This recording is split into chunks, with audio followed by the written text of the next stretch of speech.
manager. We should oppose it at every turn. We should oppose the emergency manager in anything that any emergency manager is trying to do to take away our democratic rights. Say that. Anything that we do as voters, we repealed Public Act 4. The people have spoken.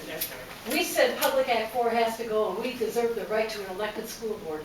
We have an emergency manager who closed the Detroit Day School for the Deaf, is closing Oakman Orthopedic School, is closing down schools everywhere. We have an emergency manager who is closing schools and shutting down education for our children.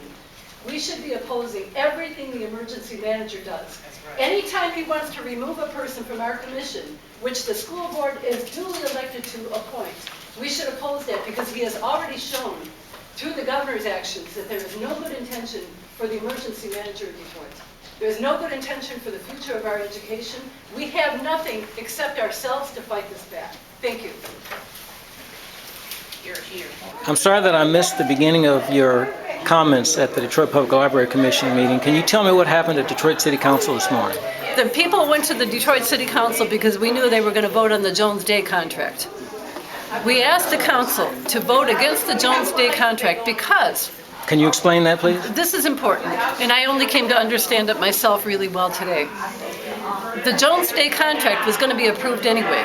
What we were trying to do is make the council vote against it so that when the emergency manager law is finished, we won't be stuck with that contract. But since the council voted for it, we are stuck with that contract even when the emergency manager is gone. And they knew that and they voted for it. And what happened with you? Well, there were several of us that then sat down on the floor, and we sang and we chanted and we refused to leave. So we delayed the vote for a couple of hours. But then when they came back in with the police, they told us if we made any more noise, that we would be removed. They didn't tell us we would be arrested, though. So I wasn't expecting to get arrested. So when they voted to accept the contract anyway, several of us said, "Shame on you."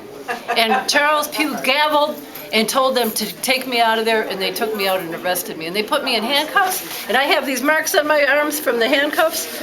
They really put me in some tight handcuffs and treated me like a criminal, but all the criminals were on the council.